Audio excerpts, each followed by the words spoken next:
Hey guys, welcome back to the Snapper Chronicles. We're coming back at you with another Ratchet video. Okay, this one is going to be also a comparison because this was around the time when I'm going to show when Armstrong kind of got bought up, or they became a property of Danaher, and how Danaher kind of changed a little bit the construction and the look of the older Armstrong ratchets. This one here is, I think, I'm going to say pre-Danaher. You can tell by a lot of little things on this ratchet are different from the Danaher ratchet. And let me zoom out a little bit so I can bring in, I don't have another, this is a 1/4 inch. I don't have another 1/4 inch. I don't have a 1/4 inch Danaher Armstrong, but I do have a 3/8 Danaher Armstrong. And right off the bat, you can tell that they went with this kind of big lettering here on the Danaher, and the older Armstrong just had like the single simple single line lettering there. Also is the screws. The screws on the older Danahers were slotted screws. You can see here, and the one on the Danaher ones were kind of these hex screws,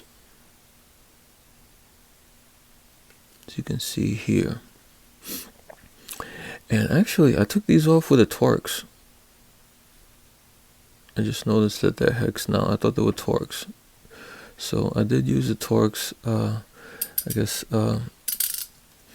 it came off. So I don't know. I guess I'll use it again for the demonstration. Another thing is, if you really look closely at the switch, you see how the point is raised here on the switch. You see this point on the switch is a raised point, and if you look at the switch on the Danaher one, it's actually, the point is a cutout inside the switch here. So this is cut out. Oh, and another thing, which is a dead giveaway, is the plates. This one has kind of an oval plate. The older one has a looks like a figure 8 sort of plate with two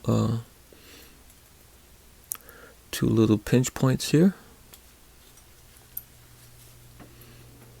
And the biggest thing is that the old ones have the pole and the switch actually showing through the plate.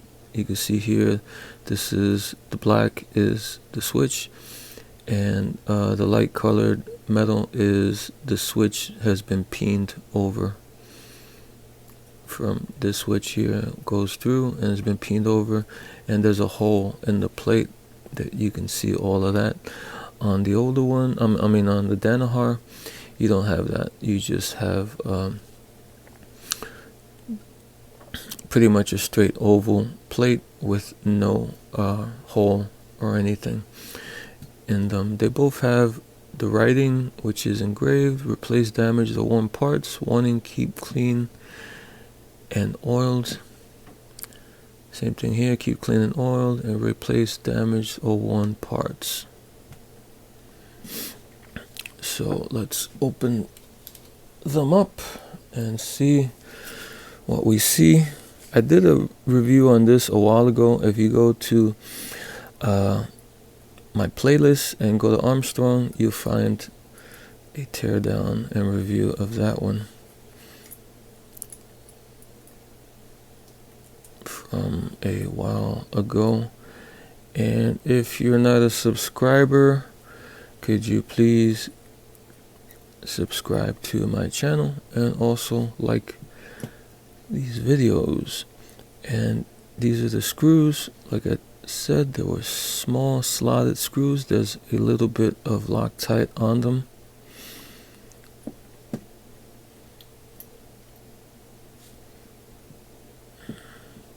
Here's the gear. Here's the plate. The plate is pretty thick. There's the hole for the protrusion on the pawl. And like I said, here's the gear. The gear is pretty coarse, 32 teeth. There's the ball detent. It's very nicely centered. And on this one, we have a protrusion on the gear here, like a hat. It looks almost this gear, and that there is a cutout down there in the well of the broaching that kind of stabilizes, I guess, this gear. And let's open up. Okay, I'm gonna use, again, I shouldn't be using this, but since the torque was so light on the screws, I guess it did open it up with no problem. And here are the screws. The screws look like they've been Loctited or something there. It looks a little yellow, a yellowish something. But the screws have a little bit of knurling on the end. And if you look closely, there's a letter H and K on it. You can see it barely there. I think that's a K. I know that's an H, and it's either, let me look. Looks like a K or an R or something. I'm not sure. Okay, we open this one up. See, a good, nice, thick plate. The gear here does not have the protrusion like this gear has this protrusion there. This one's just flat. We look inside, you see the broaching, you see there's a letter at the bottom or a number. I think that's a number 1. It's been milled right into the broaching. And also on this one, there is a number 5 at the bottom here, also milled into the broaching.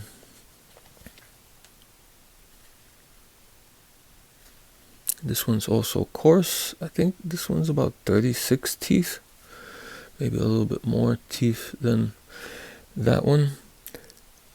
This one has 3 teeth, and this is where Danaher kind of got crossed in with Armstrong. These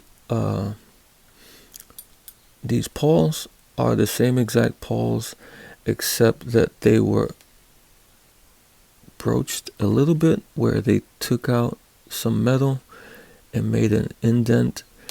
That way the switch, when it goes through, it can be peened and be flat and not protrude over the flatness here. So it's kind of, the peening is inside that cutout. But this pawl is the same exact pawl that Danaher uses, except for that little cutout there that they've used in a lot of their ratchets going back when, especially when they took over from Eastco. They brought in, when they started producing the last of the USA Craftsman.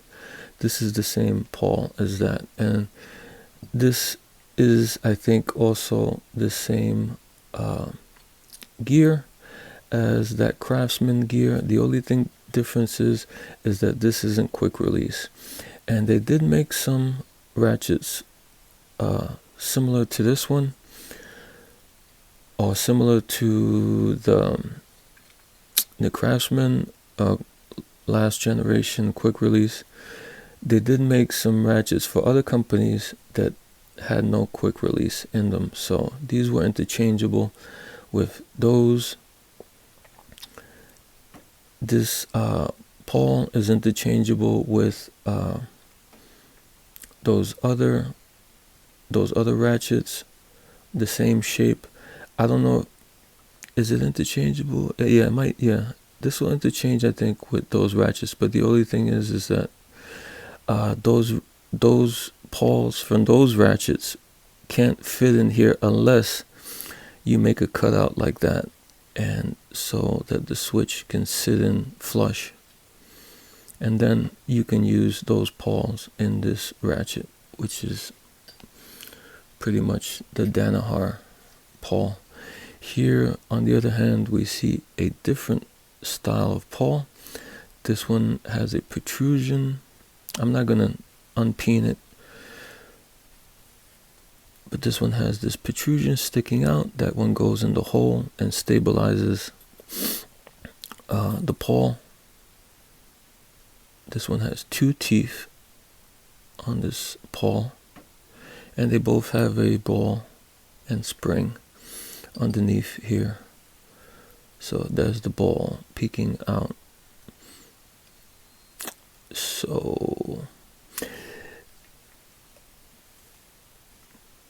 in my opinion, this is probably a little bit better than this, just for the fact that there's stabilization for the gear, in that it has this protrusion and that cutout that holds both sides of the gear. It holds this side, and when you put the plate on, it holds that side. This one also has more stabilization. That protrusion on the pawl goes through that hole and gives it a good stable pawl. This here doesn't have that. This has flat, so it's only stable on this side where the plate is, the gear, and the pawl also is only stable. I guess from this side, it isn't really. There's no hole or any protrusion that keeps it from moving around more or whatnot.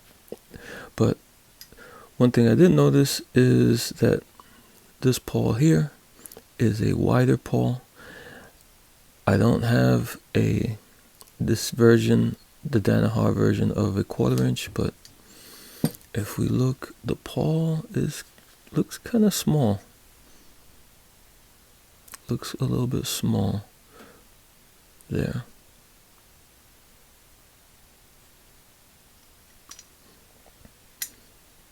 So you can take that into account. But yeah, that's what we have here. You can see the 2 differences in what happened pre-Danaher as to post Danaher. Looks like they came in, they made some changes to make it easier to produce pawls and gears and stuff, that they can use pretty much the same pawls and gears in the whole range of ratchets and companies that they acquired, in the ratchets that those companies were producing after they took over. This here looks like it probably maybe cost a little bit more to do, with all, with the gear having little extra parts, and the pawl having to be machined a little bit extra to get everything done. Alright guys, until next time.